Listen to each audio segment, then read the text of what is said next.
The neon lights were still flickering when Raymond Hartley vanished from the town of Opelika, Alabama, population 26,477.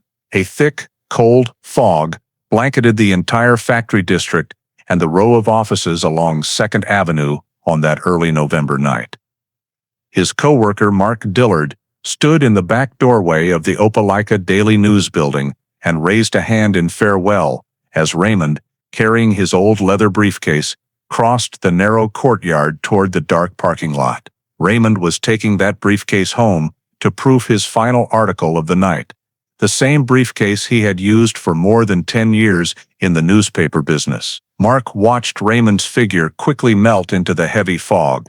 The brown coat he wore was the last recognizable splash of color in the milky, opaque void. What happened in the minutes that followed would haunt Opelika for nearly 3 decades. Before we dive deeper into the story, don't forget to subscribe to the channel and hit the notification bell so you don't miss the latest cases. The town of Opelika, Alabama, in 1983, moved at the slow, steady rhythm of small southern communities, a few blocks of low brick buildings, a modest industrial area set apart by the railroad tracks, and streets that grew almost completely empty after dark. Pale yellow streetlights quietly illuminated the slightly damp asphalt, casting patchy shadows across wide lawns. On the edge of downtown, the Opelika Daily News building still had its lights on late into the night, where Raymond Hartley had worked the night shift for years. His shift always ended at the same time, and leaving through the side gate had become so routine that no one who worked with him thought twice about it. That night was no different. Raymond closed his final stack of manuscripts, turned off the lights in the editing room, and walked down the hallway where Mark Dillard, his fellow night shift colleague, was packing up to leave. The two men exchanged a few brief words before Mark headed toward the east parking lot and Raymond turned west, toward the spot where he parked every night. As Mark disappeared behind the metal fence, Raymond continued toward his parking area. At the edge of the lot, 2 cleaning staff from the newspaper, while finishing their shift, happened to catch a glimpse of 2 figures briefly appearing at the far end of the parking area. They didn't approach, didn't hear anything distinct, and simply registered the presence as part of the usual dimly lit late-night scene. No one connected Raymond to those figures, and nothing immediately suggested anything unusual. The night passed. Raymond's family waited at home for him to return as always. The hours grew late, but no one yet imagined the worst. He had come home late before, while editing articles, so the waiting continued in silence. By morning, when Raymond failed to appear either at home or at the newspaper for his next shift, worry began to rise. The family tried contacting people at the paper, but no one knew where Raymond had gone after leaving his shift. Everyone who had seen him the night before confirmed they left the building with nothing out of the ordinary. No one could recall any additional details. As every simple explanation was ruled out one by one, and a full night passed without any sign of Raymond, the family was forced to do what they never thought they would have to do: contact the Opelika Police Department to report that Raymond Hartley was missing. That same morning, the Opelika Police Department received the report from the family, confirming that Raymond had not returned home, had not shown up for his next shift, and could not be reached by any means. Following standard procedure for cases of an adult unexpectedly losing contact, the officer on duty asked the family to provide all background information, including a basic description of Raymond, his workplace, the expected time he left his shift, his daily travel habits, and any health conditions or personal issues that might affect his schedule. The family strongly insisted that Raymond had never stayed out overnight without telling anyone, had no history of leaving on his own, and had shown no recent signs of stress or unusual behavior. The Missing Persons Unit recorded all this data and immediately contacted the Opelika Daily News to verify the family's information. The staff on duty confirmed that Raymond had been present for his full night shift the previous evening, completed his work responsibly, and left the office at his usual time. None of the night shift employees reported anything unusual regarding Raymond, and there was no indication he planned to stay late or had personal business after his shift ended. To corroborate the information, police requested a quick check of the parking lot attached to the building. The check revealed that Raymond's car was still parked exactly where he left it every night, with no signs of being moved or disturbed. The fact that his personal vehicle remained untouched led police to rule out the possibility that Raymond had driven himself out of town and to consider that he had not left the newspaper premises in his own car. The unit continued gathering a list of everyone present at the building that night. The list included Mark Dillard, who left at roughly the same time as Raymond, Sharon Walden and Earl Nichols, the two cleaning staff present in the backlot area, and other technical and on-duty personnel. Each person was noted along with their departure time, work location, and the areas they could have moved through at the end of the shift. The purpose of the list was to establish a foundation for determining who was near Raymond at the moment he disappeared, who might provide additional information about his movements, and who might have seen or heard something unusual without realizing its importance at the time. After organizing the initial background information, police began preparing for the crime scene survey. Priority areas were the parking lot where Raymond's car was found, the entrances and exits connected to the building, the hallway Raymond used when leaving his shift, and the poorly lit areas around the workplace. Police also planned to redocument the position and direction of movement of every witness present that night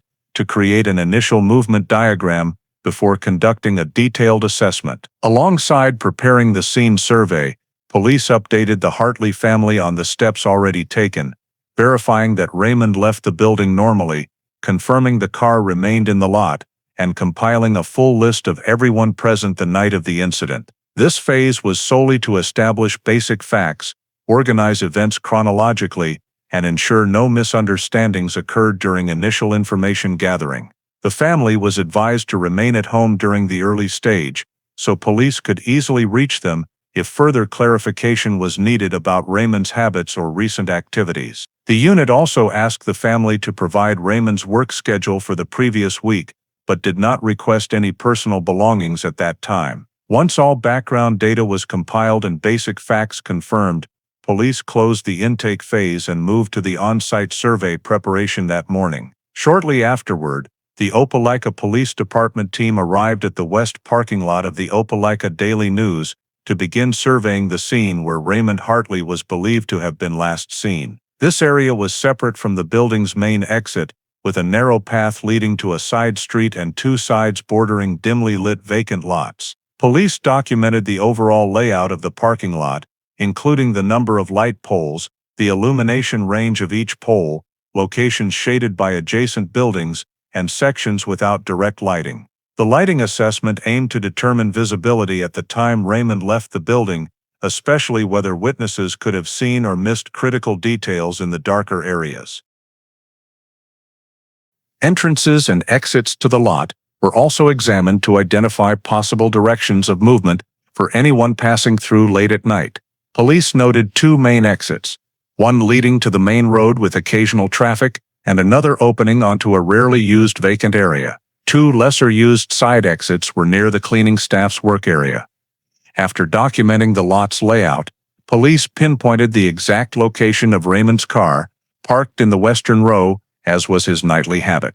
They marked the surrounding area for future reference, but at this stage performed no evaluation for physical evidence or suspicious signs. The sole objective of the initial survey was to map the scene as thoroughly as possible to support upcoming interviews. Upon completing the layout and vehicle position documentation, the team conducted preliminary interviews with those present at the building the previous night, starting with Mark Dillard.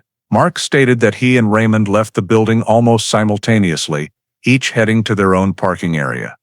He said nothing seemed unusual as they left the office and that he heard no unusual sounds from the direction Raymond walked. Police recorded Mark's departure time as he described it, then moved on to interview Sharon Walden and Earl Nichols. The two cleaning staff confirmed to be working in the backlot area when Raymond ended his shift. Sharon said she saw two figures at the far end of the parking lot while gathering her equipment, but due to limited lighting she couldn't tell which direction they went. Earl confirmed he also saw movement in that area, but was unsure of the exact number of people and heard no sounds that provided further detail. The preliminary interviews concluded with all three witnesses providing independent accounts based on their positions and what they observed. The team began noting points of agreement, including that Raymond left via his usual route and that some movement occurred near the parking lot during the same time frame. At the same time, discrepancies emerged. For example, Mark's departure time did not perfectly align with the moment Sharon and Earl saw movement at the edge of the lot. And although all three said they heard no unusual sounds, police noted that poor lighting and the witnesses' positions might have affected their observations. From the data collected at the scene and the preliminary statements, police sketched an initial timeline to establish when Raymond left the building, his direction of travel, and the movements witnesses saw around the parking lot. As soon as this documentation phase was complete, the Opelika Police Department immediately launched the first search within close range of where Raymond Hartley was last seen. This step is mandatory in cases of an adult unexpectedly losing contact, especially when the personal vehicle remains at the scene and there is no indication the person left using their own transportation. The search team began covering areas adjacent to the newspaper building, focusing primarily on the paths connecting the parking lot to side exits, vacant lots, and the edges bordering residential areas. Small groups were assigned to move in different directions, noting any unusual details in sight but not collecting evidence at this stage, since the immediate goal was to determine whether Raymond might still be in the nearby vicinity. Parallel to the official search team, a community call for help quickly drew numerous local volunteers. Some were neighbors of the Hartley family, others were employees from nearby stores and factories who knew Raymond or at least recognized him from community interactions. Volunteers were instructed by police to form small groups to sweep main roads, little-used pedestrian paths, and low-lying areas easily overlooked in poor light. The additional manpower significantly expanded the searchable area in a shorter time. While volunteer groups covered the residential area west of the newspaper building, the official search team concentrated on the wooded corridor connecting the building to the edge of Opelika Park, where numerous trails led deep into poorly lit areas, typically used only by locals or newspaper staff taking shortcuts. On one branch of a trail not far from the parking lot, a search team member discovered a small item identified as belonging to Raymond based on the description the family had previously provided. The discovery location was immediately marked for inclusion on the search map and reported to the on-scene commander. The item was not collected or analyzed on site, only recorded as a significant marker, indicating Raymond may have left the newspaper property in that direction. News of the item was relayed to other teams to adjust search directions, since finding a personal belonging within walking distance of the building increased the likelihood that Raymond had moved away from the parking lot without transportation. Based on that discovery point, the team decided to expand the search southward, following trails connecting to the park and densely wooded areas. Additional volunteer teams were redirected to that zone to check deeper trails, while police continued scanning areas Raymond was likely to have passed through. Other groups were assigned to check the narrow road connecting the newspaper building to the residential area on the east side, in case Raymond had gone the opposite direction. Every route feasible for travel on foot was included in the first search sweep. As the search radius widened, police documented all key locations, the parking lot, side exits, the spot where the personal item was found, and nearby routes to create a map of activity on the night of the incident. During the process of expanding the search scope and gathering information along the roads connected to the Opelika Daily news building, police received a tip from a long-haul truck driver who reported passing by the newspaper office on the night of the incident. This driver, while traveling his usual delivery route that cuts through a small industrial area near the office, noticed a group of 3 figures standing at the edge of the road that connects to the western parking lot. According to the driver's statement, he did not slow down to get a better look because he was on a delivery schedule and it was dark, limiting visibility. But the quick glimpse was enough for him to register 3 people standing close together, 2 with relatively youthful builds and 1 older individual. Due to the poor lighting on both sides of the road and only the brief illumination from his headlights, the driver could not make out facial details or clothing, nor could he determine whether the group was standing near a vehicle, talking, or moving in any particular direction. However, his confirmation of 3 figures appearing that night at a time that matched when Raymond was last seen led police to record this statement as an important piece of information to cross-reference while reconstructing the events of that evening. After taking a full statement from the driver, police asked him to describe the relative sizes, heights, and spacing of the 3 people during that fleeting observation. Although he couldn't provide specific details, the driver said he had the impression that the person in the middle might be older than the other 2 based on posture and body outline. To make use of this still vague information, police created preliminary sketches of the 2 younger-looking figures based on the driver's relative descriptions, while separately sketching the figure believed to be older for comparison with earlier descriptions provided by newspaper staff.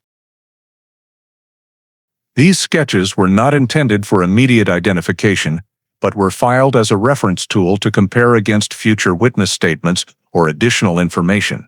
While preparing the sketches, police cross-referenced the driver's account with what Sharon and Earl had described seeing, 2 figures at the edge of the parking lot. Although the descriptions came from different sources and were made under poor lighting conditions, police noted similarities in the number of people and their relative locations. From there, they produced sketches of 3 figures with average height and body proportions based on the combined data, preserving them for future comparison during subsequent interviews. With the truck driver's statement and the preliminary sketches, police added another layer of data to the initial timeline.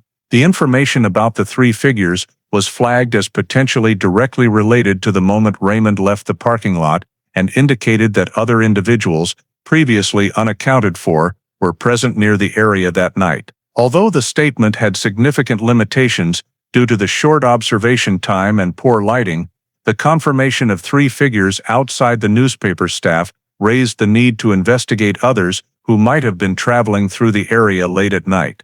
The suspicious sketches were filed in the investigation records as a basis for comparison as police continued gathering information from local residents or anyone whose regular route passed that roadway during the same time frame. After recording the truck driver's statement and completing preliminary sketches of the 3 figures seen near the parking lot, police began the process of compiling all statements related to the time Raymond Hartley left the building. This process focused on 4 primary sources: Mark Dillard, who left the building shortly after Raymond; Sharon Walden and Earl Nichols, the 2 cleaning staff working near the parking lot area; and the truck driver who passed the road bordering the lot on the night of the incident. First, police re-examined Mark's statement. According to Mark, he left the building right after Raymond and walked straight to his own parking area on the opposite side. Mark stated that he did not see Raymond after they said goodbye at the building entrance and heard no unusual sounds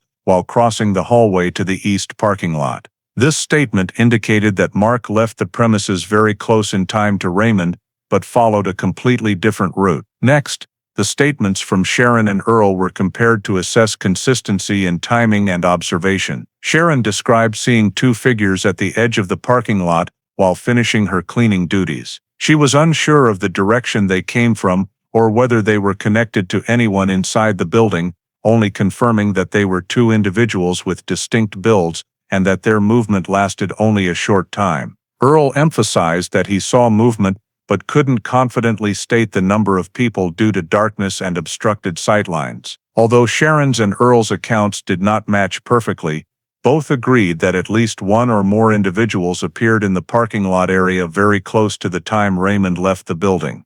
When the truck driver's statement was added to the comparison, police noted that he described 3 people, 2 younger and 1 older, which did not perfectly align with Sharon's observation of only 2 figures, but did match Earl's uncertainty about the exact number and coincided with the time Raymond was believed to have left. A key difference was that the driver saw the 3 figures right next to the roadway bordering the lot, while Sharon and Earl observed movement at the darker edge of the parking area itself. These observations were not contradictory. They could represent different moments within the same narrow time window. When combining all 4 statements, Police identified several timing inconsistencies that needed clarification. First, Mark said he left immediately after Raymond. Yet Sharon's description of two figures in the parking lot area did not fit the idea that only Raymond was present there. If Mark left at virtually the same time, the possibility that the two figures were Mark and Raymond had to be considered. But the driver's sighting of three people opened the door to the presence of others unaffiliated with the newspaper. Second, the exact minute the driver saw the three figures could not be pinpointed, but he was certain he passed through during the period of dim streetlight illumination, overlapping with when Sharon and Earl were still in the back lot. This created a time overlap that police needed to resolve by reconstructing the sequence of events using relative rather than absolute timing. To establish an initial timeline, police started with the moment Raymond left the building. The next marker was Mark leaving through the front entrance toward the east lot. Then came Sharon and Earl's observation of two figures at the edge of the western parking lot where Raymond's car was parked. Finally, the truck driver passed by and saw three figures on the road right next to the lot. While exact time gaps between events could not yet be determined, the timeline provided a relative sequence. Raymond leaves the building, Mark leaves via a different route. Two figures appear in the area Raymond entered shortly afterward. Three figures are standing near the road the driver traveled.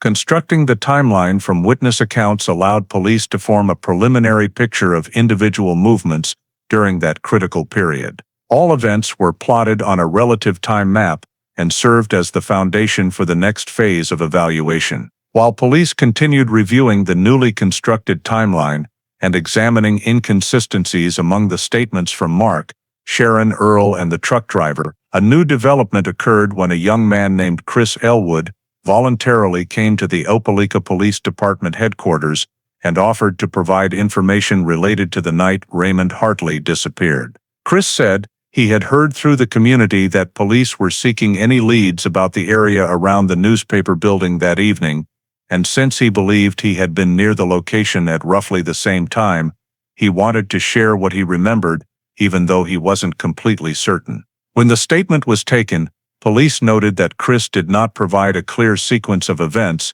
but spoke only of vague memories that surfaced after hearing about the disappearance. According to Chris, he thought he had passed near the newspaper building after leaving a friend's house that night, but he couldn't pinpoint the exact time because it was a weekend evening and he didn't clearly recall his activities. Chris described a feeling that he had seen a group of people standing near the entrance to the parking lot, but he couldn't say what they looked like or whether he actually heard voices or was simply filling in details in hindsight. He stressed that he wasn't sure he had seen anything specific, only that the memory of several figures in the dark made him think his information might be relevant.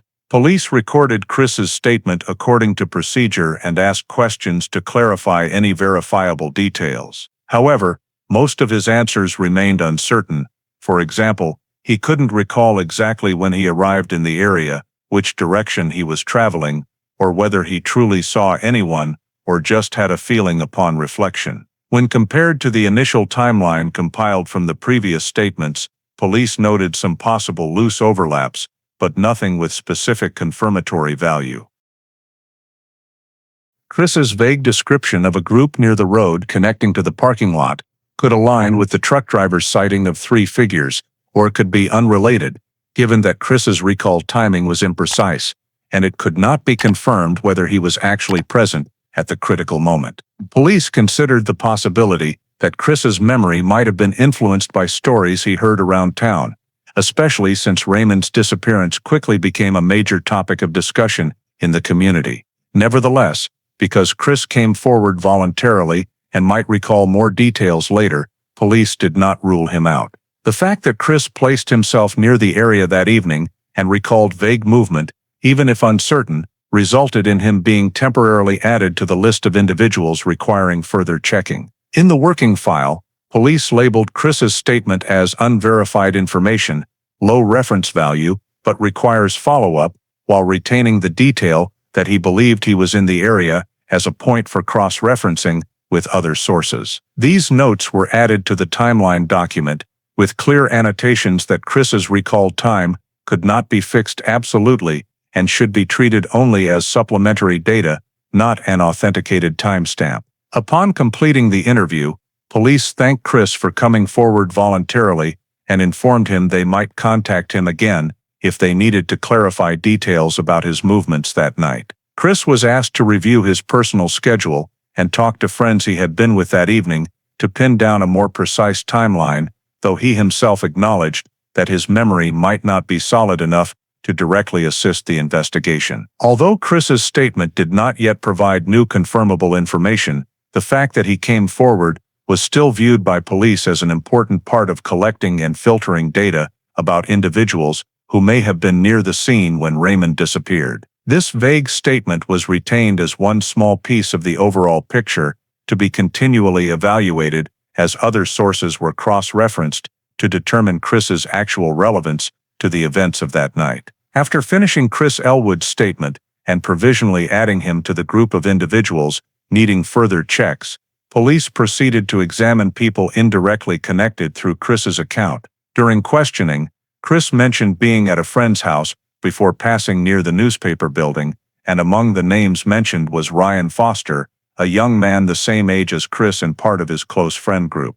Although Chris did not claim Ryan was near the newspaper building that night, the mention of Ryan's name prompted police to summon him to clarify his own movements during the same time period. Ryan arrived at the police station as requested and immediately stated that he was not anywhere near the newspaper building on the evening Raymond disappeared. Ryan said he had been at a different friend's house that night, left quite late, but did not pass by the newspaper office. According to Ryan, he never encountered Chris on the road and had no interaction related to the location of the incident. Police asked Ryan to provide a detailed account of his evening schedule, including arrival and departure times, and the route he took afterward. Ryan supplied a list of people present at the gathering, stating that the information could easily be verified by the others in attendance. Police recorded Ryan's schedule and cross-checked it by contacting the friends he named. Those individuals confirmed that Ryan was indeed present as described and left before the estimated time Raymond departed the newspaper building. When asked whether Ryan might have passed near the newspaper office after leaving, the friend said there was no reason for him to take that route because the way home for Ryan was in the opposite direction. Further review of Ryan's usual travel routes showed that the most logical path home from the friend's house did not go anywhere near the newspaper building or the side roads leading to its parking lot. Additionally, no one in the group recalled Ryan leaving in an unusual direction. Nevertheless, because Chris's own vague presence in the area remained unconfirmed, police had to include Ryan on the follow-up list to avoid overlooking any possibility. When word spread through community gossip that Ryan had been questioned by police, suspicion began to arise among some residents, particularly those who knew Raymond through community activities. Some people interpreted the fact that Ryan's name came up in the investigation as a sign he might be involved, despite the fact that his statement aligned perfectly with independent verification and showed no overlap with the event timeline. Police had to note that public suspicion of an individual did not stem from evidence but from community pressure and anxiety surrounding the high-profile disappearance. They recorded that Ryan's questioning resulted solely from his name appearing in Chris's statement, not from any direct link tying Ryan to the parking lot or the moment Raymond vanished. While continuing to review the timeline, police noted that Ryan's schedule created no intersection with the markers established from the statements of Mark, Sharon, Earl, and the truck driver. Independent confirmations from Ryan's friends further reinforced that he was not near the scene. Still, until every detail related to Chris was fully resolved, police decided to keep Ryan's file in the low-priority follow-up category, primarily to ensure the investigation left no stone unturned. With cross-verification of the statements complete, police recorded that, as of that point, Ryan did not appear in any direct witness account related to the parking lot or the figures seen the night Raymond disappeared. However, community suspicion kept his name circulating in public discussion, even though that did not reflect the professional assessment of the investigating officers. After summoning Ryan Foster and completing the cross-examination of his statement, no new facts emerged that could help clarify Raymond Hartley's disappearance. However, pressure from the community and the repeated mention of the two young men's names during interrogations led police to continue focusing their attention on the group of young friends that included Chris Elwood, Ryan Foster, and several other acquaintances of theirs. Instead of going back to re-examine the unclear points in Mark Dillard's statement, the last person to leave the newspaper office near the time Raymond disappeared, police devoted most of their time to questioning members of the youth group in an effort to find any connection between them and the three figures the truck driver had seen. In many internal reports from that period, police noted that the primary objective was to determine whether the group of young people had gathered near the parking lot area, even though there was no direct evidence indicating they had been present at the scene. This decision caused questions surrounding Mark's statement to be postponed, including the timeline of when he left the office and the route he took after parting ways with Raymond. Those points were flagged in the file but were not placed in the priority group for clarification, as attention had completely shifted to verifying each member of the youth group. At the same time, the items found during the earlier search, despite their potential to indicate Raymond's direction of travel, were not processed according to standard procedure. Instead of being immediately sealed and sent for environmental analysis or properly stored, they were simply logged by location and then left in place on the grounds that there was insufficient justification to treat them as valuable evidence. The failure to collect and preserve them properly resulted in the loss of future analytical possibilities, such as determining when the items had been dropped or what environmental effects had acted upon them. This oversight in handling was seen as a consequence of the investigating team at the time, focusing more on the youth group than on the structure and dynamics of the scene itself. As the list of the youth group expanded, including Ryan's friends and people who either were or were not present at the gathering Ryan had attended, police began spending even more time checking each individual's movements, requiring them to confirm the exact times and places they had been that evening. This expansion significantly increased the number of people who needed to be interviewed, while there was no overlap whatsoever between their timelines and the timeline constructed from the statements of witnesses at the newspaper office. Nevertheless, because many members of the youth group could not precisely remember when they got home or the routes they took, police treated this as a notable gray area and continued questioning along those lines. It was precisely because of this that the original timeline, which had been built from the relatively clear data provided by Mark, Sharon, Earl, and the truck driver, received little further review, and inconsistencies regarding the time Mark left the office or who appeared near the parking lot during the darker periods received even less attention. The focus on the youth group also meant police paid less attention to returning to the scene to re-examine points that had been noted on the first morning. Many areas that could have contained traces of Raymond's direction were not further surveyed in the following days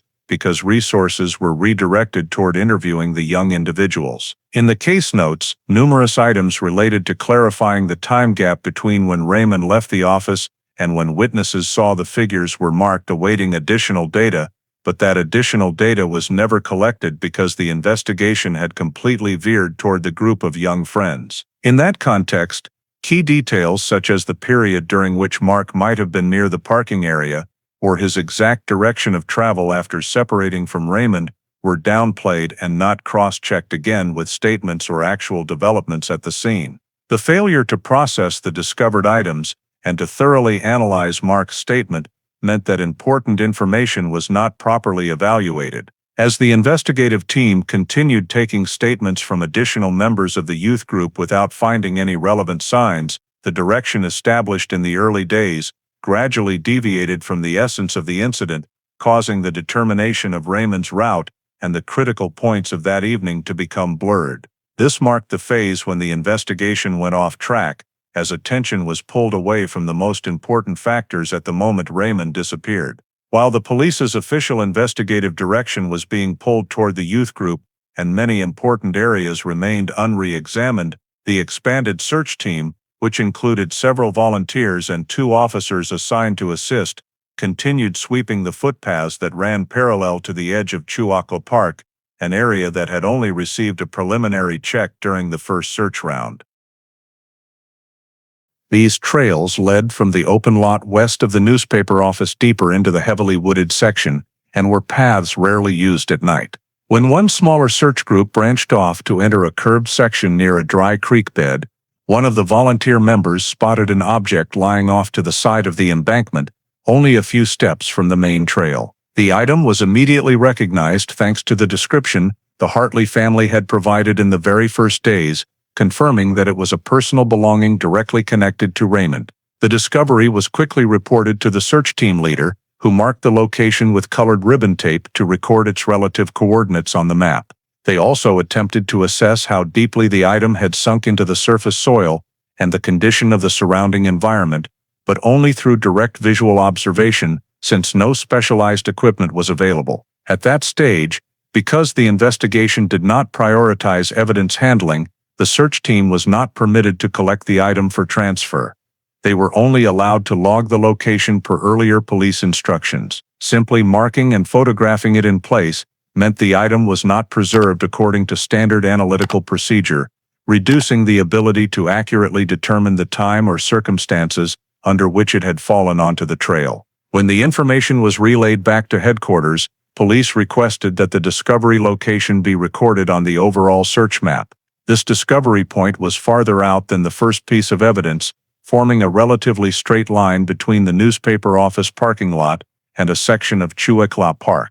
However, because there was no way to determine when the item had been dropped there, officers could not conclude whether Raymond had walked that trail on the night of the incident, or whether the item had fallen earlier and drifted to its current position. In 1983, the Opelika Police Department had no trace evidence analysis equipment, no soil sampling comparison methods, and no environmental forensic capabilities that required modern laboratories. This meant the second piece of evidence was only recorded as a point within the broader search area, rather than being usable to scientifically determine Raymond's direction of travel. One of the officers present at the location commented that the item was in a rarely traveled section, but that information was not strong enough to be incorporated into the official investigative direction because police were still focused on the youth group and not yet ready to shift emphasis to the peripheral areas. Although the search team suggested expanding the search deeper into the park based on the new discovery point, police only agreed to mark the area on the map and instructed the team to continue sweeping according to the existing plan without changing priorities. Due to the lack of detailed positioning systems and accurate distance measurement tools, recording the item's location relied mainly on manual descriptions, making the geographic data not truly precise for later use. Nevertheless, the map was updated with a faint line indicating that the two discovery points could form a hypothetical travel route. The volunteers present at the scene were also asked to check the surrounding area within a radius of several dozen meters for any additional traces, but no further items or signs were found.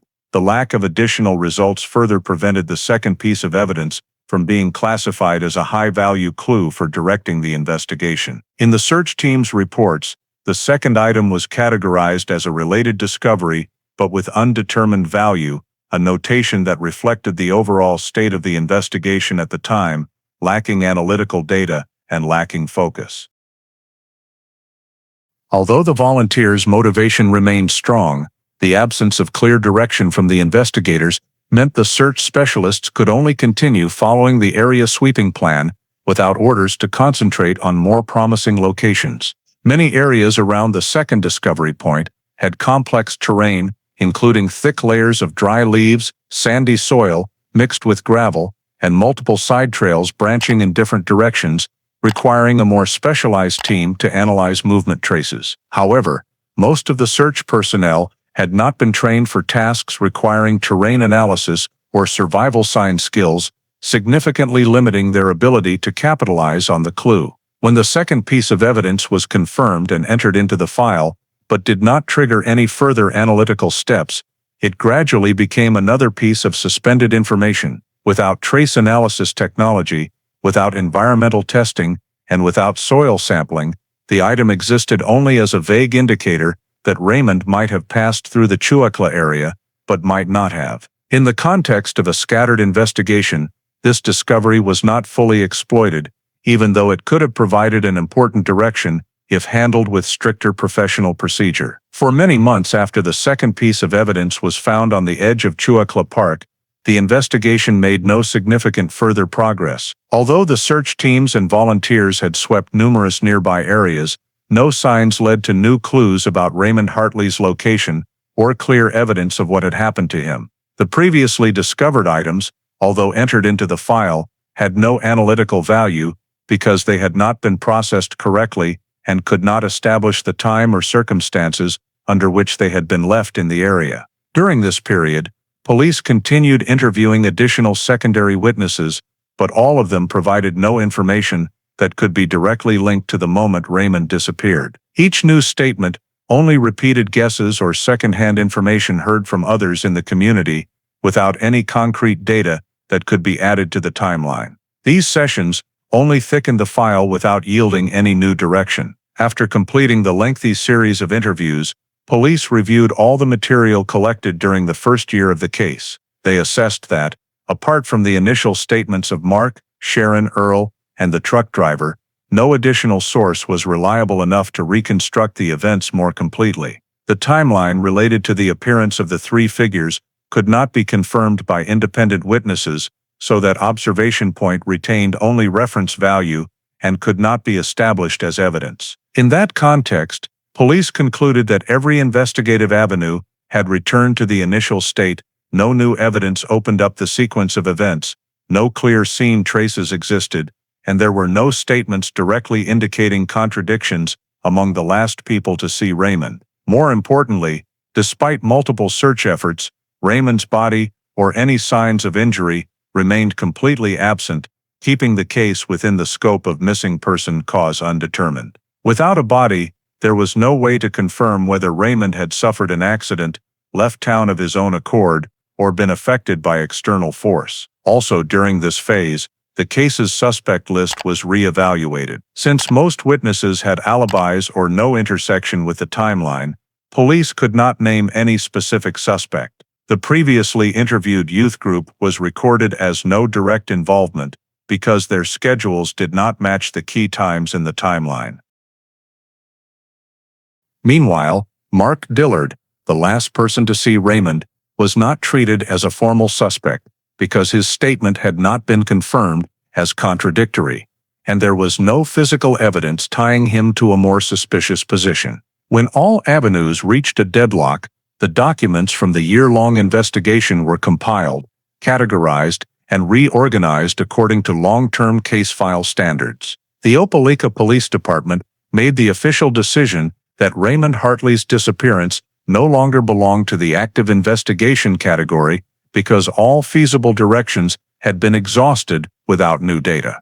Per procedure, the file was moved to inactive status and tagged as a cold case. This decision was communicated to the Hartley family, along with the explanation that police would reopen the file if any new information, new evidence, or new witnesses emerged in the future. With no progress, no conclusion, no suspect, and no body, Raymond's disappearance officially became a cold case of 1984. Nearly 3 decades after the Raymond Hartley file was moved to cold case storage, the Opelika Police Department conducted a comprehensive inventory to reorganize all old records according to the new Alabama State Archiving Regulation. The task was assigned to Deputy Hannah Collins, who had recently joined the unit and was responsible for reviewing every box to ensure documents were correctly categorized and dated.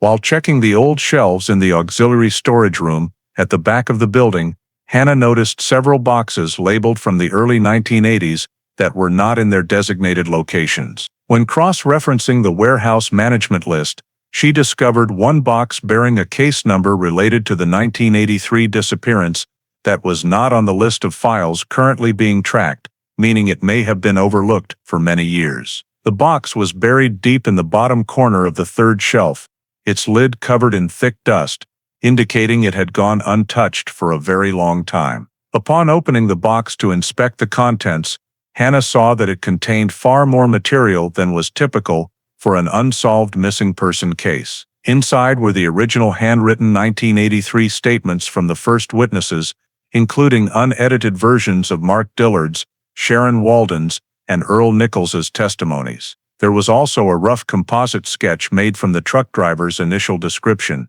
a sketch Hannah could not find in either the electronic file or the digitized records of the unit, suggesting it had never been entered into the system when digitization occurred. Additionally, she found 2 evidence bags that had been only loosely sealed, containing Raymond's personal items that the search teams had recovered but never submitted for official analysis. Both bags had brief notes about the discovery locations, but no tracking codes or accompanying analysis reports, which was inconsistent with current evidence management procedure and strongly suggested they had never been processed correctly. There was further a bundle of internal meeting notes from the investigative unit at the time that mentioned requests for scene analysis, but contained no records confirming that any analysis had actually been performed. Hannah examined each part carefully and realized many documents in the box had never been scanned into the electronic case file system,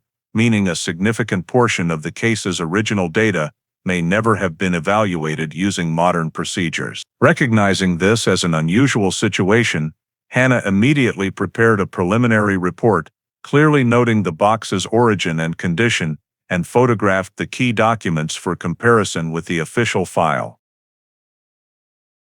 She focused particularly on the unedited original statements because their content showed clear differences from the copies stored in the system, especially regarding the sequence of Raymond leaving the office and the timing of the figures seen near the parking lot.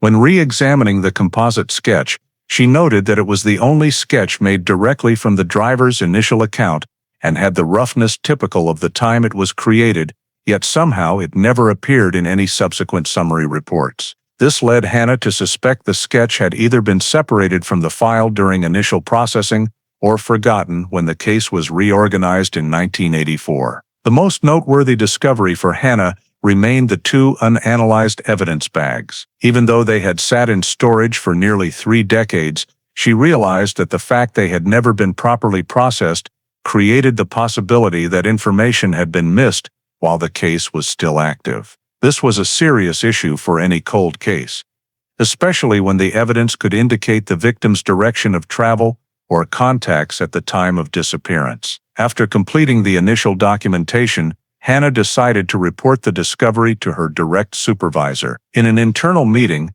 she proposed that the box needed a full re-examination because it contained a large amount of original material that had never been handled correctly. She explained that the unedited statements together with the initial composite sketch could help re-establish points that had become blurred when the case was closed in 1984, while emphasizing that the unanalyzed evidence might still hold meaning if processed with modern procedures, even if time had diminished some of its technical value. Hannah recommended that the Raymond Hartley file be brought back under review to determine whether these overlooked documents could open new avenues for evaluating the 1983 events. With her detailed report and specific evidence from storage, her proposal was recorded and prepared for formal consideration by the unit.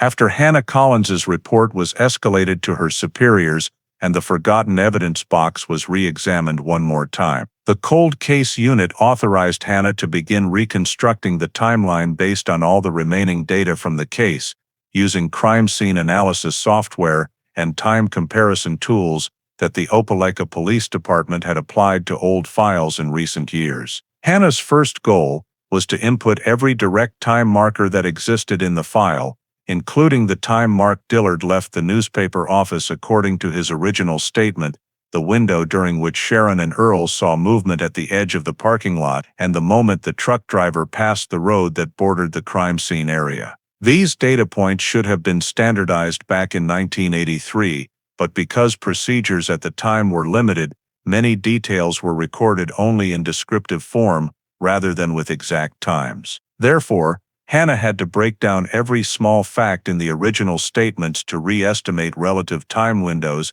and then pin them to a timeline based on the actual distances between points that police had marked.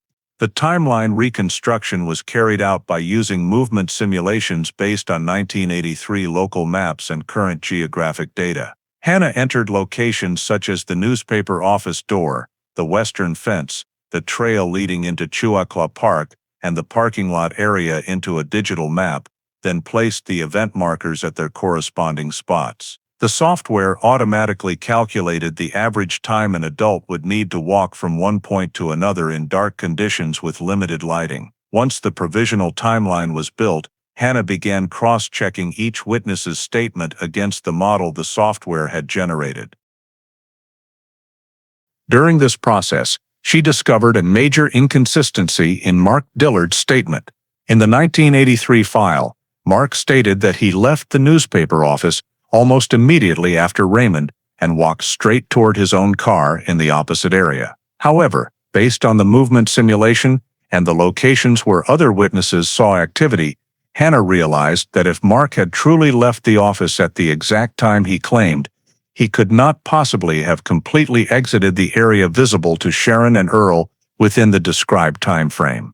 The software simulation showed that anyone leaving the newspaper office in the same time window as Raymond would have had to pass through at least one of the three zones that Sharon and Earl could see at the edge of the parking lot. Yet neither of the two janitors ever mentioned seeing Mark or anyone with a similar build. This contradiction became a focal point because it suggested Mark may have left the newspaper office later than he claimed, or that he was near the parking lot area for a longer period, but deliberately omitted that fact in his original statement.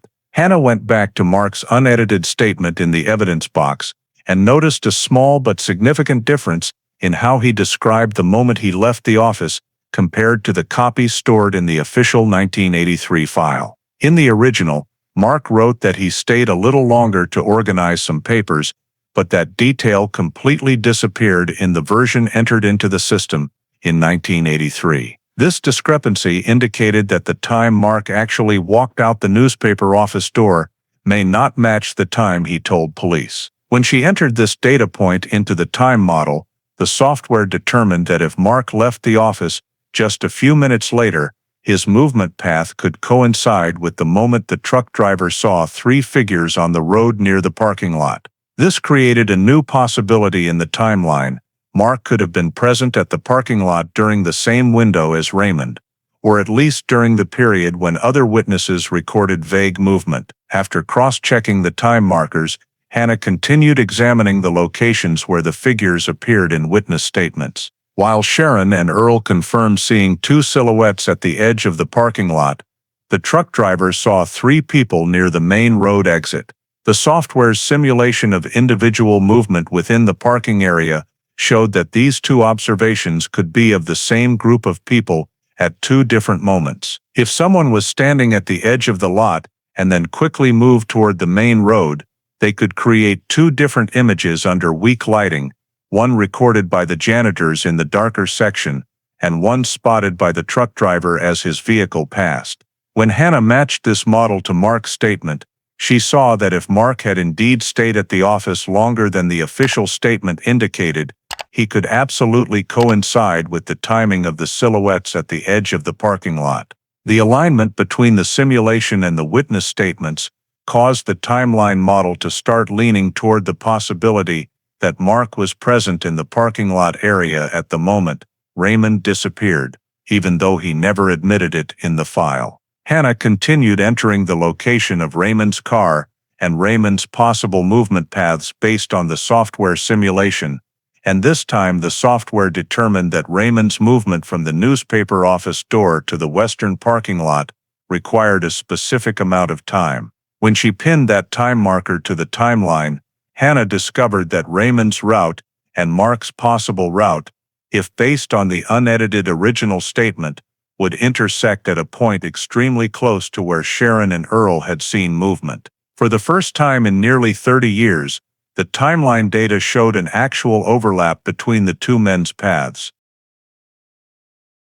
The software could not draw conclusions for the police, but the time model showed that Mark being present in the parking lot during the same window Raymond disappeared was far more likely than previously assumed.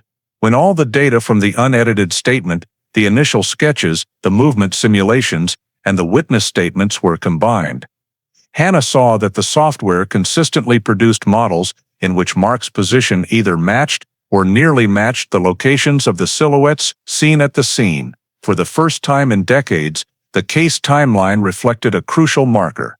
Mark Dillard was present in the parking lot at the moment Raymond Hartley disappeared, despite never having admitted it in any official statement.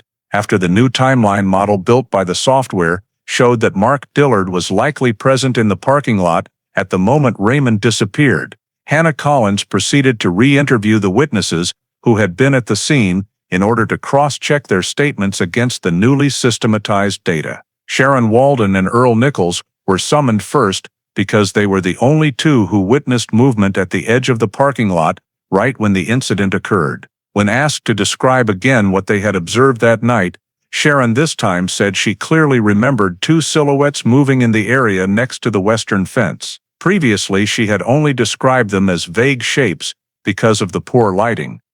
But after seeing the simulation Hannah explained in general terms, Sharon realized that her position at the time allowed her to see part of the shadow of a person standing near Raymond's car that matched the intersection point on the new timeline model. Sharon added that one of the two figures appeared older and moved more slowly, while the other figure tended to stay nearer the exit rather than walking deeper into the dark area. Earl was also asked to provide his assessment again, and initially he still insisted he could not determine the exact number of people because darkness obscured much of the view. However, when asked specifically about the direction of movement, Earl said he saw activity farther toward Raymond's car than he had originally remembered. When Hannah asked him to describe the relative height of the person he saw, Earl said that person had a build more similar to Mark than to a younger man, although he would not swear to it. That matched the software simulation showing Mark could have been standing in that area at exactly the time Raymond left the office. Once the data from Sharon and Earl was updated, Hannah summoned Chris Elwood to clarify his previously vague statement. Chris was asked once more whether he had actually seen the figures he had described, and this time he openly admitted that his memory might have been influenced by community rumors about Raymond's disappearance. He said that by the time he came forward, he felt pressure because he thought he might have seen something he couldn't clearly recall, but after being confronted with the new timeline and the fact that other witnesses had provided clearer data, Chris acknowledged that his vague memory of seeing someone near the newspaper office was not actually based on his own observation, but may have come from conversations after the event. Chris's admission allowed Hannah to remove his vague data from the timeline, reducing noise and strengthening the model's accuracy. Finally, Hannah re-summoned the truck driver who had provided the description of three figures on the night Raymond disappeared. This time, instead of just asking about the number of people, Hannah asked the driver to focus on posture, build, and the differences among the three individuals he saw. The driver said that of the three, the one standing closest to the road edge looked older and taller than the other two. That figure caught his attention because of slow footsteps and a slightly stooped posture, unlike the quick movement of younger people. When Hannah asked whether that figure could match someone Mark Dillard's age, the driver said that in his opinion, the silhouette fit a middle-aged adult better than a young person like Chris or Ryan. He also recalled that this person was standing where the street light illuminated part of the body, allowing him to briefly see that the person had a stockier build than the other two. This statement was recorded as clearer data than the original description and was re-entered into the system. With the data from Sharon, Earl, and the truck driver, Hannah now had a consistent chain of observations. A middle-aged adult male appeared in the parking lot area at the exact moment Raymond disappeared, and that figure matched Mark's description far better than anyone else who had ever been questioned in the file. These reconfirmed statements further increased the accuracy of the new timeline and showed that Mark's presence in the parking lot that night was not only feasible, but supported by matching details from independent witnesses, something that had never been pointed out in the original 1983 statements. After completing the witness re-interviews and strengthening the timeline's accuracy with the simulation model, Hannah Collins turned to the two evidence bags that had never been properly processed and had sat in storage since 1983. Although the long period of storage under substandard conditions could affect their technical value, Hannah still requested that both evidence bags be transferred to the forensics lab for analysis using modern technology, including microtrace scanning, soil adhesion analysis, and environmental material comparison. These techniques did not exist at the Opelika Police Department in 1983, but by 2012, they had become standard tools for processing old evidence in cold cases. When the lab opened the first evidence bag, they found the item still bore traces of dried soil. Part of it had lost structure over time, but enough remained to collect samples. Technicians separated soil samples from multiple locations on the item's surface and then ran spectral analysis and mineral comparison. The results showed the soil layer had a mineral composition characteristic of high gravel and clay content, matching samples collected from the edge of Chuakla Park, where the trail leads to the dry creek that the search team had surveyed. This differed from the soil composition in the newspaper parking lot, which was sandier and contained fewer gravel traces, indicating the item most likely did not fall in the parking lot area, but rather near the trail heading toward the park. The lab continued with the second evidence bag. The surface of the second item also retained tiny adhesion marks barely visible to the naked eye. When magnified and structurally scanned, technicians discovered a small amount of organic microparticles, including decomposed leaf fragments and fine wood fibers common in areas with dense tree canopy. This composition matched plant litter samples from the edge of Chuakla where the search team had marked the second piece of evidence in 1983. These analyses could not pinpoint the exact moment the items contacted the environment, but they provided significant correspondence between both pieces of evidence and the same geographic area, indicating it was not random coincidence. When Hannah cross-referenced the evidence analysis results with the 1983 search map and the 2012 time model, she saw that the sequence of locations where the items were found formed a movement path heading toward Chuakla Park, rather than toward residential areas or the main road. This strengthened the hypothesis that Raymond left the parking lot area via the trail leading down to the park, whether voluntarily or under duress. By entering the soil adhesion results into the model, Hannah saw that the route Raymond could have taken from the parking lot to the location of the first piece of evidence fell within the timeline limits, and continuing to the second piece of evidence also matched the average walking speed of an adult in low-light conditions. When combined with the data that Mark was likely present in the parking lot area at the exact moment Raymond disappeared, the model pointed to a feasible movement direction. Raymond left the parking lot along the trail toward Chuakla Park without returning to the main road. The match between the evidence and the 2012 environmental data turned two items that had been largely overlooked in the 1983 investigation into important indicators of Raymond's possible final direction of travel.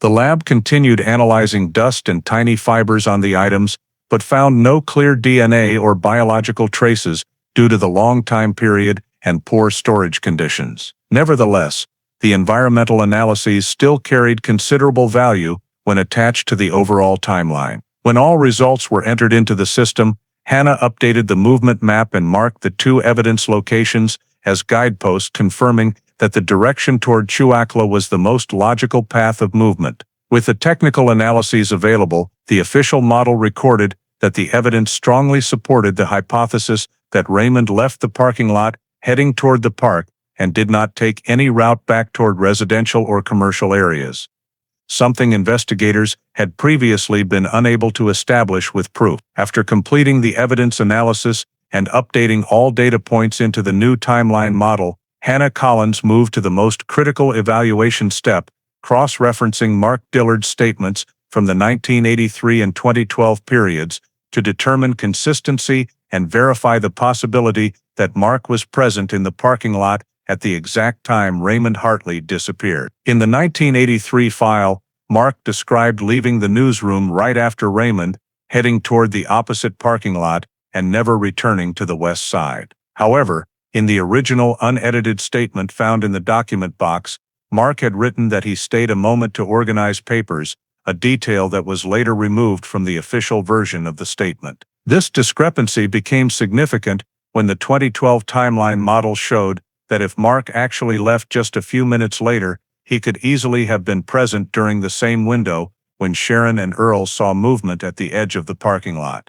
When Hannah cross-checked Mark's 2012 statement taken during an administrative interview about an unrelated prior incident, she discovered he had implied that he rarely left the newsroom on time. This directly contradicted his 1983 claim that he left immediately after finishing his shift. As Hannah continued reviewing old time clock records, she identified a notable behavioral pattern.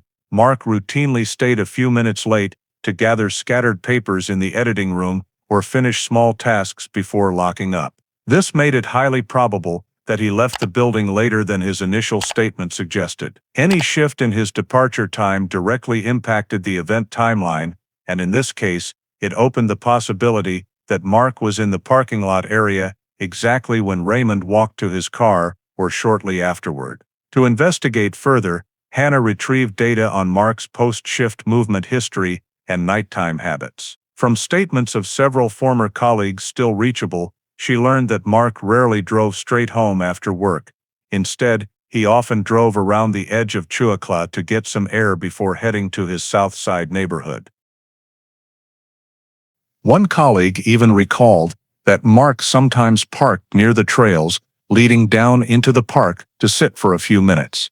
A habit the 1983 police never documented because they were focused on the group of teenagers rather than Mark's routine. When Hannah overlaid Mark's usual nighttime route onto the 1983 search map, she noticed that the trail where the first piece of evidence was found lay directly along the path Mark was likely to take if he left the newsroom and drove toward the park before going home. This was striking because Raymond's evidence appeared precisely in an area Mark might habitually pass.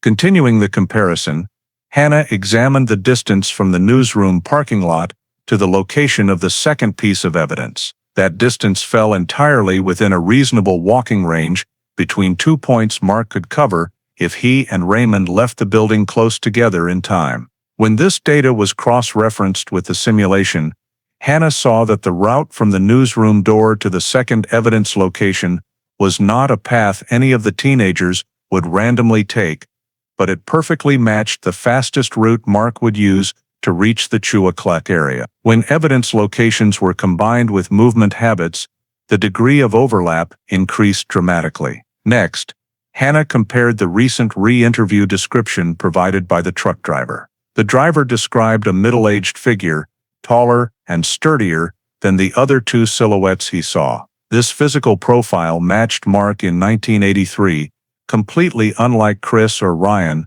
who were both skinny, shorter teenagers. When the physical data was entered into the identification model, the software flagged that only Mark fit the description of the older person among the three silhouettes. The witness's physical description matching Mark's data, combined with the timeline and evidence locations, led Hannah to conclude that Mark was the only individual in the entire file who could have been present both at the newsroom area and the Chuakla trails on the night Raymond disappeared. When all the data points were compiled, the unedited 1983 statement, the 2012 statement, the new timeline model, nighttime driving habits, Mark's regular route, evidence locations, and the independent witness's description, Hannah noted that no one except Mark satisfied the entire chain of evidence. Everyone else in the file lacked the route, timing, or physical description that fit the model.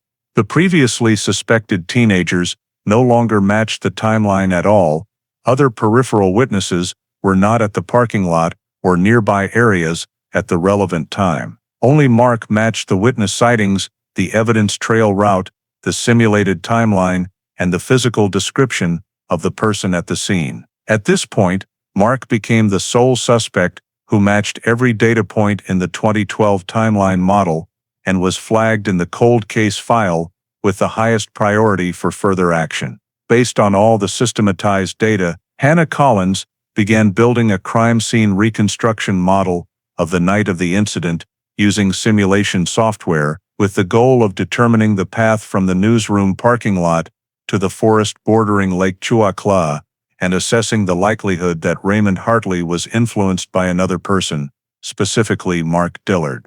The reconstruction process started by entering the key time markers when Raymond left the newsroom, when witnesses saw movement at the edge of the parking lot, when the truck driver saw three silhouettes, and the actual distances between the newsroom and the Chuakla trailheads. The simulation software then calculated the most logical walking route for an adult from the newsroom door to Raymond's car, then from the car to the first evidence location. The result showed Raymond could reach the first evidence location within the same window when Sharon and Earl saw movement, reinforcing the hypothesis that the figures they observed could be Raymond alone or Raymond with someone else. To test the possibility of Mark's involvement, Hannah entered data on the time window Mark could have been in the area according to the unedited statement and his habit of staying late. When the simulation ran both movements simultaneously, one for Raymond and one for Mark, the software showed their paths could easily intersect near Raymond's car before he left the parking lot. The model continued running relative speed assumptions and produced a sequence in which Raymond did not leave the parking lot alone. This aligned with the truck driver's description of 3 silhouettes, with one older staller figure near the main road and 2 shorter, younger ones on the other side. When this location was mapped, Hannah saw that the truck driver's observation point overlapped with the area where the model placed Mark if he moved faster than Raymond to scan the road or check the area first. Continuing the simulation, Hannah ran a control scenario of Raymond leaving the parking lot alone. In that standalone scenario, Raymond could only reach the first evidence location if he left the lot instantly without being delayed. But the timeline showed this did not match the moment Sharon and Earl saw 2 figures, nor did it fit the truck driver's description of 3 people at the exit. By comparison, the scenario in which Mark influenced Raymond produced results far more consistent with both the timeline and evidence distribution. To strengthen this scenario, Hannah entered data on the second piece of evidence found deeper in the woods. The distance between the 2 evidence locations was calculated, and the software determined that if Raymond walked the trail toward the lake, he would reach the second evidence location in a reasonable time frame. However, when data showing Raymond never entered the park at night was added alongside Mark's habit of driving through the area, the model began indicating that Raymond was unlikely to take that trail voluntarily. Hannah tested the case in which Mark forced Raymond to leave the building or forced him out of his car. When that data was entered, the model generated a movement sequence in which Mark led or forced Raymond down the trail toward the park before splitting off from the main road. This sequence matched both evidence locations and the time windows described by witnesses, especially the gap between Raymond leaving the newsroom and the truck driver seeing 3 silhouettes. Under these assumptions, the model showed that 2 people walking together could appear as 3 silhouettes when the truck's headlights swept the road edge: Mark, Raymond, and a third shadow that could be a cast shadow or motion doubling caused by unstable light, a phenomenon that has occurred in low-light simulations. Hannah continued running detailed simulations of every possible time Raymond could have left without encountering Mark, but every standalone scenario contradicted the evidence results. The distance from the parking lot to the second evidence location was too long and complex for someone unfamiliar with the terrain to walk randomly in the dark. This aligned with Mark's habit of traveling those trails at night. To finalize the hypothetical model, Hannah combined all re-interviewed statements, evidence locations, and the 2012 environmental analysis results. When all this data was entered, the software produced a single hypothesis with the highest consistency score. Raymond left the newsroom and encountered Mark in the parking lot area. After an interaction of unknown nature, Raymond did not leave via his normal route. Instead, he was led down the trail toward Chuakla. The first piece of evidence fell on the initial section of the trail. The second piece fell deeper in the wooded area. The reconstruction model concluded that the scenario in which Mark coerced or controlled Raymond away from the newsroom was the most consistent with all available data. For the first time since 1983, the scattered facts of statements, locations, and evidence connected into a single logical and cohesive sequence of movements. After the night of event reconstruction model consistently showed that Mark Dillard was the only individual who matched every data point, Hannah Collins compiled the investigative report and submitted it to the Opelika Police Department leadership to request an arrest warrant. The report included the complete cross-referencing of the 1983-2012 statements, evidence analysis, movement reconstruction, and conclusions regarding Mark's presence in the parking lot area. At the same time, Raymond Hartley disappeared. Given the high degree of convergence among independent data points, the police department forwarded the file to the prosecutor's office to request an arrest warrant for Mark on preliminary charges related to coercion of movement or endangerment leading to disappearance. The warrant was approved, and the following morning, Mark was brought in for questioning at police headquarters. In the first interview, Mark denied all suspicions. He stuck to the content of his official 1983 statement, insisting he left the newsroom right after Raymond and went straight to the east parking lot to go home. When asked why the original statement mentioned staying to organize papers, Mark claimed it was a timing mistake and that he didn't remember writing it that way. He continued to insist he was never in the west parking lot on the night Raymond disappeared and had no interaction with Raymond after they parted at the newsroom door. However, when investigators presented the movement simulation data and the positions of the silhouettes witnesses saw, Mark remained adamant in his denial, saying the witnesses could have been mistaken in the low light and that he could not have been in the parking lot at that time. The first interview ended without new information, though the record noted Mark showed visible stress when the evidence found on the Chouaclé trail was mentioned, something he had never referenced in any statement. In the second interview, Hannah Collins and two other investigators used the fully systematized data to confront each of Mark's claims point by point. This time they presented the new timeline, laid out each time marker logically, and showed Mark the simulation proving he was in the parking lot area when witnesses saw figures. When asked to explain why the simulation, witness statements, and his own daily habits all aligned with the theory that he was present in the parking lot, Mark appeared noticeably more flustered than in the first interview. Investigators continued by presenting the 2012 evidence analysis results, pointing out that soil and microparticles on Raymond's belongings matched the Chouaclé area Mark habitually drove through at night. Mark reacted strongly when the evidence was mentioned, denying he ever entered the trail that night, but offering no explanation for why Raymond's belongings appeared exactly on the route he regularly took.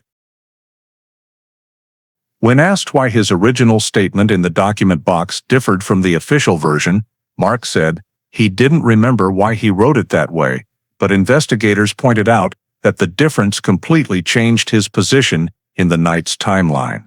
The longer the interview went on, the harder it became for Mark to maintain his original story. When asked to explain the match between the truck driver's description of a middle-aged build and his own physique in 1983, Mark did not deny the description could fit him, but insisted it was just coincidence. However, when investigators showed the reconstructed route from the parking lot to the second evidence location and asked Mark to explain how Raymond could have walked there alone in the dark, Mark grew visibly confused and could not provide a logical answer. As the interview moved into the closing phase, investigators presented the full hypothetical model, showing that Raymond did not leave the parking lot alone, but was influenced by another person.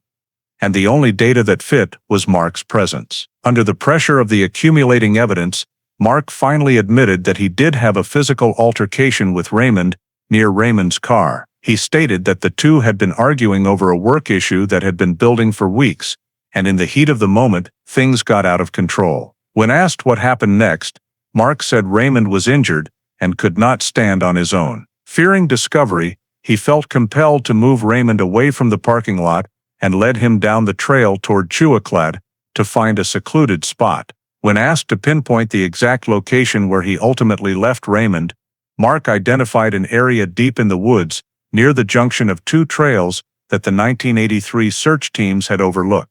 For the first time in nearly 3 decades, the location of Raymond Hartley's remains was identified from the statement of the only individual who matched every data point in the case file. Right after Mark Dillard revealed the location deep in the woods near Lake Chouaclé, where he said he had left Raymond Hartley on the night of the incident, the investigation team was immediately mobilized to the area following Mark's directions. A group consisting of investigators, forensic technicians, K-9 officers, and 2 park rangers serving as guides was dispatched to the edge of the trail Mark had described. From the parking area, they had to hike along a narrow path covered with dry leaves, then turn down into a sunken area where two trails intersected. This was the section that the 1983 search team had overlooked because of the difficult terrain and dense cover from low tree canopies. When they reached the exact spot Mark had marked on the map, the team began sweeping the area with K9 units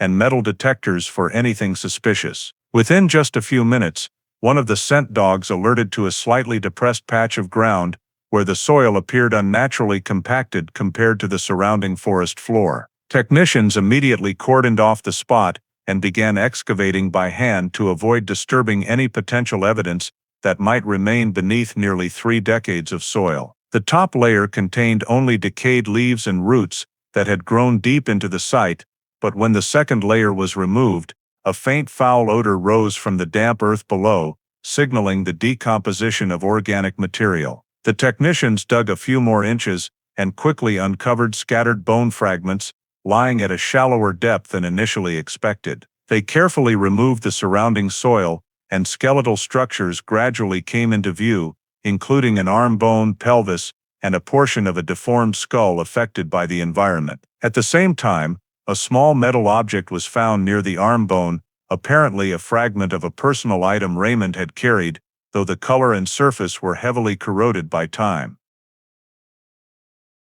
As the forensic team expanded the excavation, they recovered additional items, the remains of a watch band, a rotted leather belt buckle, and a small plastic object that the Hartley family had described, Raymond always keeping on him. All items were properly sealed and documented on-site for subsequent forensic examination. The remains were methodically collected, arranged in anatomical order inside preservation containers, and quickly transported to the State Forensic Lab for identification. Although time had destroyed nearly all soft tissue and no viable biological samples remained for DNA comparison, the forensic experts relied on skeletal structure and dental characteristics for identification. In the 1983 records, Raymond had a complete dental file that included X-rays and detailed notes about 2 filled teeth and 1 molar worn down with age. When the excavated remains were compared to that file, the forensic team confirmed a perfect match: the location of the 2 fillings, the wear pattern on the molar, and the alignment of the jaw and teeth all corresponded exactly with the archived X-rays. Additionally, the recovered items from the burial pit, especially the deteriorated watch band that closely resembled the watch Raymond was known to wear, further reinforced the identification. Some marks on the ribs also indicated blunt force trauma, consistent with Mark's statement about a physical altercation before he led Raymond into the woods. After completing all necessary examinations, the state lab sent an official report to the Opelika Police Department. The recovered remains were those of Raymond Hartley, missing since November 1983. The report also concluded that the time of death fell within the time frame of the night he disappeared, with no evidence suggesting death occurred later or elsewhere. This was the final confirmation that ended 3 decades of questions about Raymond's fate. Upon receiving the results, the Opelika Police Department officially ruled that Raymond Hartley had died in 1983 and reclassified his missing person case as a homicide with an identified victim. For the first time in the history of the file, the truth about Raymond's final night was confirmed by physical evidence and forensic examination rather than speculation or second-hand statements. The trial of Mark Dillard took place from late 2012 into early 2013 and drew intense community attention in Opelika as the prosecution presented the full body of evidence gathered during the extensive reinvestigation. This included a modern technology timeline reconstruction,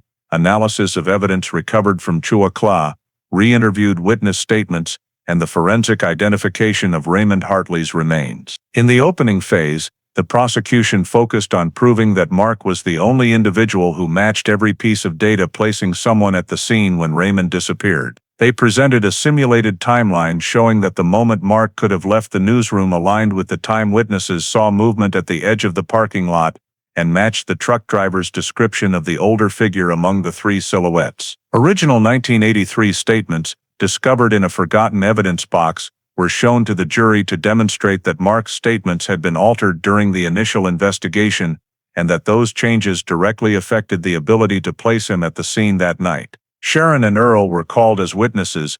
Each recounted the movements they had observed in the parking lot. Sharon stated that the older silhouette she saw could match Mark's build, while Earl confirmed the movement he witnessed was in the exact direction of Raymond's car, where Mark later admitted the fight occurred. The truck driver testified next, telling the court that of the three figures he saw, the one closest to the road had the physique of a middle-aged man and was taller than the other two. His testimony was directly cross-referenced with the simulation, showing that the truck's path perfectly matched his account, strengthening the argument that Mark was present in the parking lot at the exact moment Raymond disappeared. The prosecution then presented physical evidence. Soil and particulate analysis on Raymond's belongings confirmed they matched the forest area bordering Lake Chouacla, an area Mark was known to walk at night. The scientific analysis was explained to the jury in clear terms, showing that the evidence could not have ended up in those exact locations by chance unless it followed the actual path the victim took. Next, forensic technicians described the excavation and identification process, showing that every dental characteristic of the remains matched Raymond's records perfectly, and that the rib injuries were consistent with Mark's description of the parking lot fight. Once all scientific evidence and witness testimony had been presented, the prosecution played a dynamic simulation reconstructing Mark and Raymond's movements that night.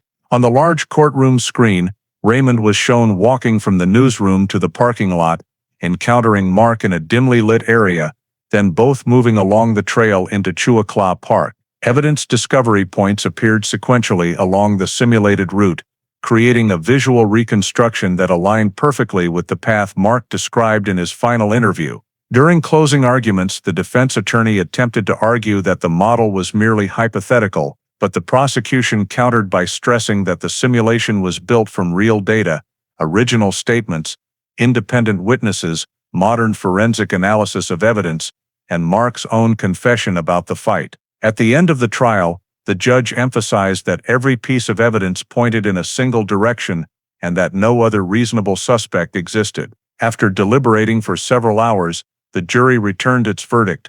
Mark Dillard was found guilty of killing Raymond Hartley and of concealing the body since 1983. The verdict closed a case that had dragged on for nearly 3 decades and ended the longest period of investigative deadlock in Opelika's history. Following the verdict, the court announced Mark Dillard's sentence, a lengthy prison term that reflected the gravity of causing Raymond Hartley's death and hiding the body for nearly 30 years, bringing to a close what was regarded as the longest criminal prosecution in Opelika history. News of the sentence spread quickly through the community, producing a powerful wave of reactions as residents felt a mixture of disappointment and relief, now that the truth had finally been confirmed. In the days immediately after the trial, the Hartley family was able for the first time in nearly 29 years to bring Raymond's remains home for burial in a small private but deeply emotional ceremony. The funeral took place at a modest cemetery south of Opelika, where relatives and old friends gathered to say a final goodbye to a man they had known for almost 3 decades,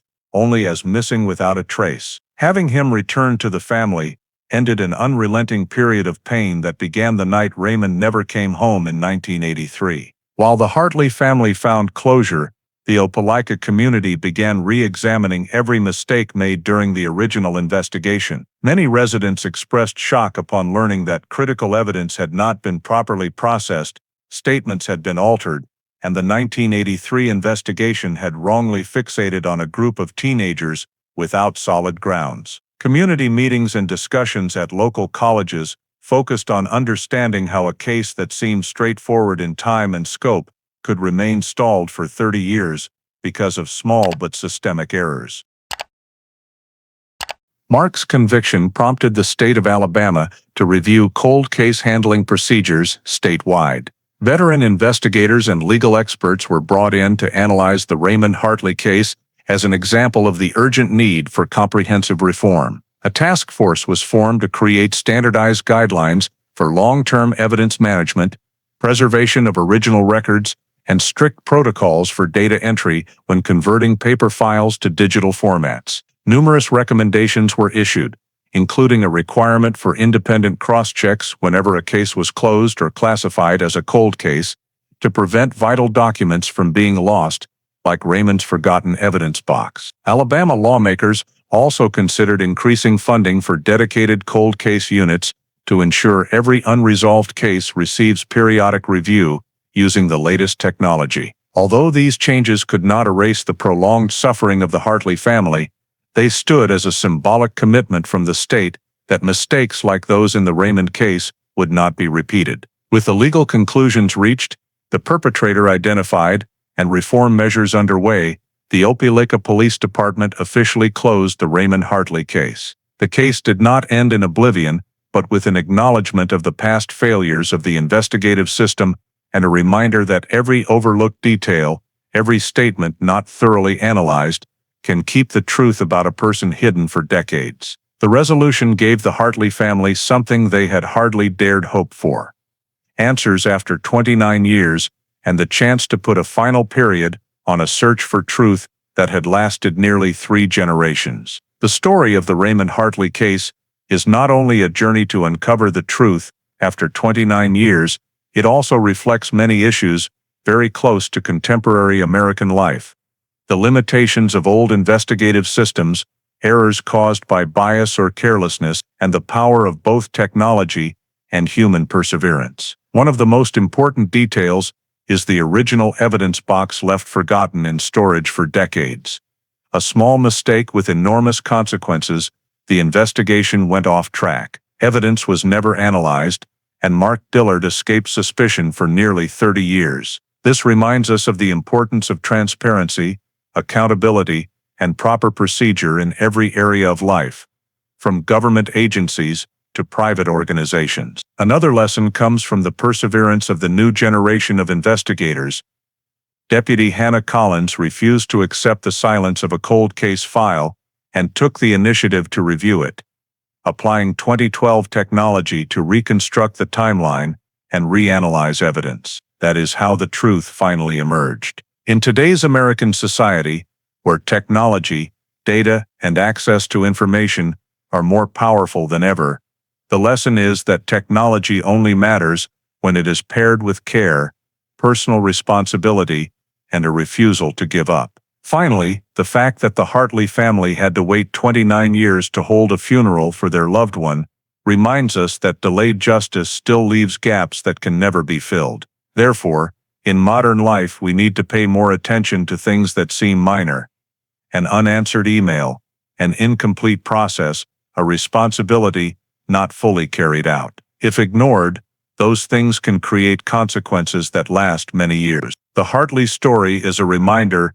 that justice and life itself is sustained by attention to detail, honesty, and steadfastness every single day. Thank you for following the 29-year journey to find the truth in the Raymond Hartley case. If you found this story meaningful, please subscribe to the channel so you don't miss the next classified files. See you in the next video, where we'll continue exploring mysterious cold cases across America.